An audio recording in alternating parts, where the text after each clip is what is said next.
Perlembagaan negara kita adalah unik kerana ia dihasilkan melalui perjuangan dan perjanjian, iaitu perjuangan orang Melayu menolak Malay Union dan perjuangan rakyat menuntut kemerdekaan. Penolakan Malay Union melahirkan perjanjian persekutuan Tanah Melayu tahun 1948 dan perjuangan kemerdekaan menghasilkan perjanjian kemerdekaan tahun 1957. Inilah uniknya perlembagaan kita. Ia bukan sekadar sebuah dokumen mengenai peraturan dan cara pengendalian sebuah negara, tetapi yang lebih penting lagi, ia merupakan asas kontrak sosial antara pelbagai komponen yang saling berkaitan dalam negara kita. Kontrak sosial itu ialah antara orang Melayu sebagai kaum pribumi dengan kaum pendatang, antara raja dan rakyatnya, dan antara negeri-negeri yang berdaulat dengan persekutuan. Masing-masing diberikan jaminan haknya sebagai timbal balas kepada kerelaan mereka melepaskan sebahagian daripada haknya yang lain.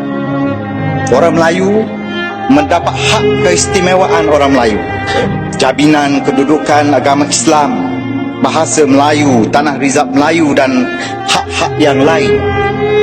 Orang bukan Melayu mendapat jaminan hak mengamalkan adat resam, bahasa dan agama masing-masing, di samping hak mereka yang terpenting sekali, iaitu hak kewarganegaraan untuk berkongsi hidup sebagai rakyat di bumi bertuah ini. Negeri-negeri Melayu yang menyertai persekutuan juga dijamin kedudukannya di dalam persekutuan ini, manakala raja-raja Melayu pula dijamin kedaulatan dan hak-hak kedaulatan atas dirinya sebagai tanda terima kasih rakyat atas perkenan baginda-baginda melepaskan banyak hak-haknya yang lain dalam sistem raja berperlembagaan. Rakyat menerima raja yang berdaulat sebagai payung keadilan, ketua agama Islam, pendokong adat istiadat orang Melayu, simbol ketuanan Melayu, dan pemelihara keadilan bagi masyarakat berbilang kaum. Perihal pentingnya kedudukan kedaulatan raja-raja Melayu ini dicerminkan melalui susunan perlembagaan itu sendiri. Perkara 181-1 dan 181-2 yang berada di bawah klausa dengan izin saving for rulers sovereignty etc. adalah terletak di bahagian paling terakhir perlembagaan kita. Inilah klausa penamat yang menjadi kesimpulan kepada keseluruhan isi kandungan karya besar yang bernama Perlembagaan Malaysia itu. Perkara 181-2 mengenai imuniti raja-raja Melayu adalah manifestasi terpenting kepada konsep kedaulatan institusi itu. Konsep kedaulatan institusi itu yang menjadi tiang seri kepada kekokohan perlembagaan negara ini. Keharmonian antara pelbagai pihak di negara ini akan terus kokoh selagi rakyatnya rela bertolak ansur, berakomodasi dan saling menghormati perjanjian yang dibuat oleh mereka yang terdahulu. Sebab itulah sehingga kini kita boleh berbangga, Malaysia walaupun masyarakatnya yang pelbagai keturunan dan agama, kita boleh terus hidup dalam rukun dan damai. Sejarah keharmonian ini pernah dicacatkan oleh tragedi 13 Mei 1969, iaitu 21 tahun setelah perjanjian 1948. Perbezaan taraf ekonomi antara kaum-kaum mencetuskan perasaan marah hingga ada yang mengungkit perjanjian terdahulu. Ini termasuk membangkitkan soal kewarganegaraan, mencaci raja-raja Melayu dan mempertikaikan hak keistimewaan orang Melayu. Sebab itulah, selepas tragedi hitam itu, rakyat terpaksa diingatkan kembali perjanjian asal tadi dan diberi amaran. Demi kestabilan dan kemakmuran negara, jangan sesiapa pun mengungkitkan lagi soal hak keistimewaan orang Melayu, soal kedudukan bahasa Melayu, dan soal kedudukan institusi Raja-Raja Melayu. Bahkan kepada orang Melayu sendiri, mereka diingatkan jangan sama sekali bangkitkan soal hak kerakyatan kaum bukan Melayu. Ini adalah persetujuan asal yang tidak boleh diungkit lagi. Kebebasan bersuara yang dijamin dalam perlembagaan bukannya untuk memaki hamun sesiapa sahaja tanpa mengambil kira soal sensitiviti perasaan rakyat yang berbilang kaum. Sebab itulah dalam tahun 1971 Perlembagaan Persekutuan dipinda dan dimasukkan perkara 63/2 yang melarang sesiapa sahaja termasuk di Dewan yang mulia ini membangkitkan perkara-perkara yang disifatkan sensitif oleh akta hasutan. Ini termasuklah soal yang menyentuh kedudukan dan kemuliaan martabat Raja-Raja Melayu. Bagi mengelakkan peristiwa pahit tadi berulang lagi, kita memberi kunci amanah kestabilan negara kepada institusi Raja-Raja Melayu. Saya ulangi. Kita memberi kunci amanah kestabilan negara kepada institusi Raja-Raja Melayu yang berdaulat untuk menyimpan, bukan kepada ahli-ahli politik. Amanah itu ialah perkara 159/5 Perlembagaan Persekutuan.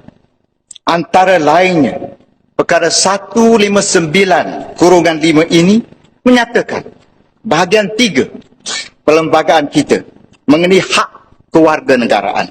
Perkara 38 mengenai kedudukan Raja-Raja Melayu. Perkara 152 mengenai kedudukan bahasa Melayu. Dan perkara 153 mengenai hak keistimewaan orang Melayu. Tidak boleh dipinda melainkan dengan persetujuan Majlis Raja-Raja Melayu. Inilah amanah besar keharmonian negara yang tidak boleh diubah oleh kuasa majoriti 2/3 di Dewan Rakyat tanpa persetujuan Majlis Raja-Raja Melayu. Maka inilah peranan paling unik dan terbesar yang diamanahkan kepada institusi Raja-Raja Melayu kita.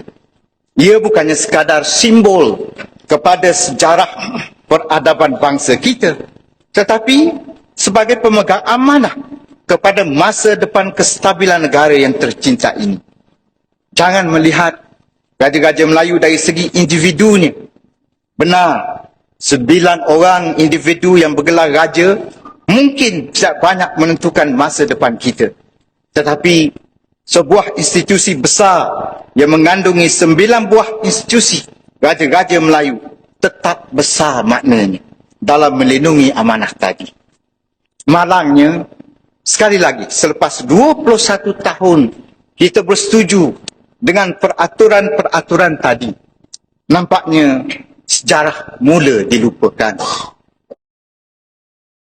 Ulama pewaris Nabi, maknanya raja kena duduk bawah ulama, sultan kena duduk bawah ulama. Kalau raja sultan kena bawah, perdana menteri kena duduk bawah ulama, menteri-menteri kena duduk bawah ulama. Ulama atas sekali, pada ulama atas sekali. Ni kita kena faham. Kita nak jadi apa sekarang? Kalau orang cerca para ulama, pasal apa orang cerca?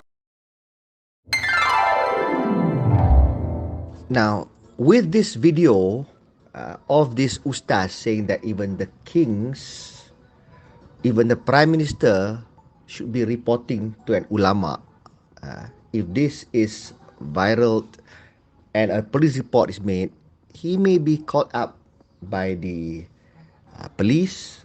He can be investigated for sedition, but he will have his own defense. He will pick out from some books saying that, ulama should be the one that leads the nation. So therefore, there will be a split of understanding for those who subscribe to his beliefs and those who does not. So there's no telling on how this may end up.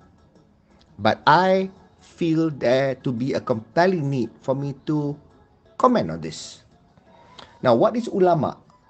Ulama is known as a person, or rather a body, who is known, recognized as someone with knowledge about Islam, and namely someone who protects and explains the religious knowledge of Islam. Islam as in the ordainment in the Quran by Allah and practiced and advocated by his messengers. The unadulterated version of Islam. So therefore, when someone is ulama, it stems from the word alim. Al-alim is Allah, because Allah is all-knowing. Allah knows everything. So therefore, Abdul Alim, short form, be the servant of the all-knowing. And therefore, it is alim is about knowledge. Your knowledge about Islam.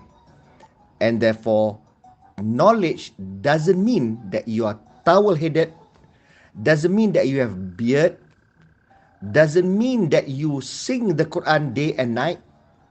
It simply means that you internalize the Quran and you derive the divine message of the Quran.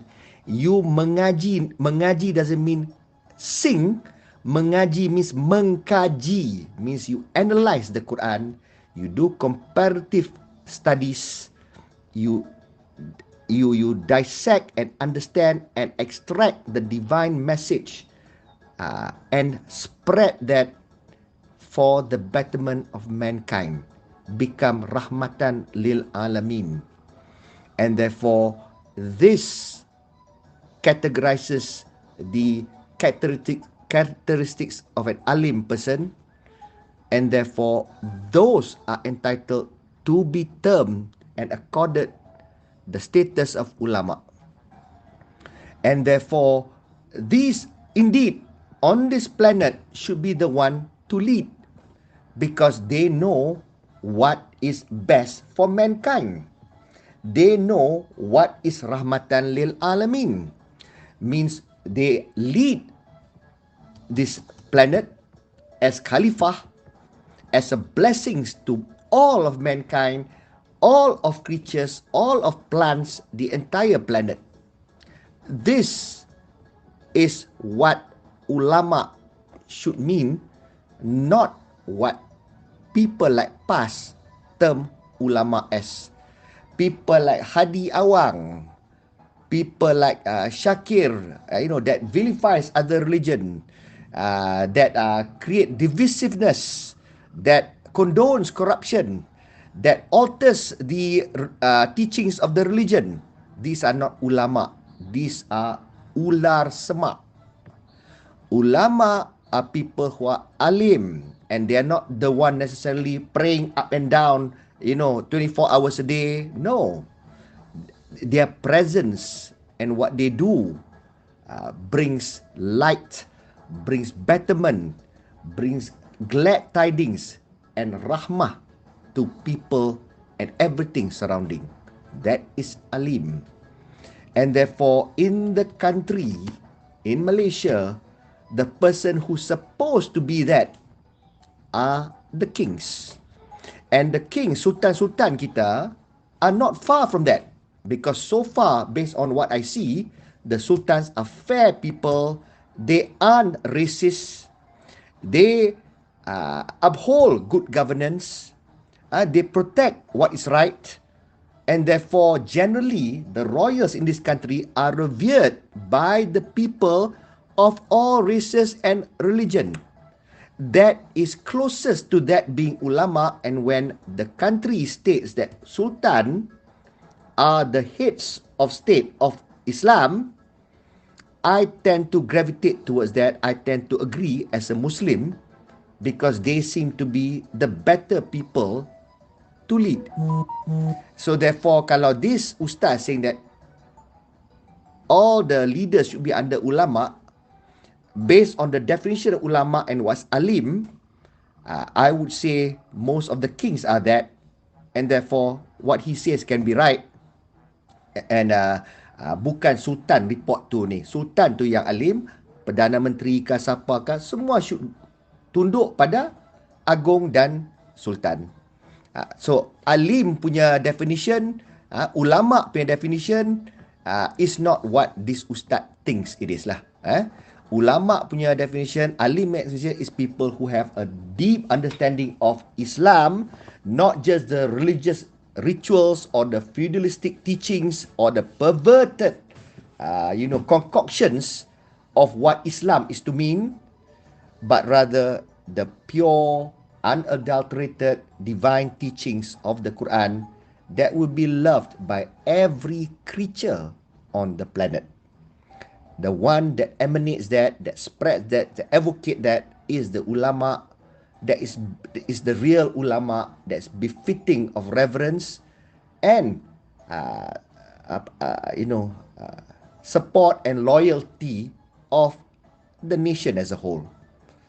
So I hope that I have presented to you my perspective of what ulama and alim is. Do your own wiki search and find out the real meaning of alim, which is the root word of how ulama word comes about. Assalamualaikum.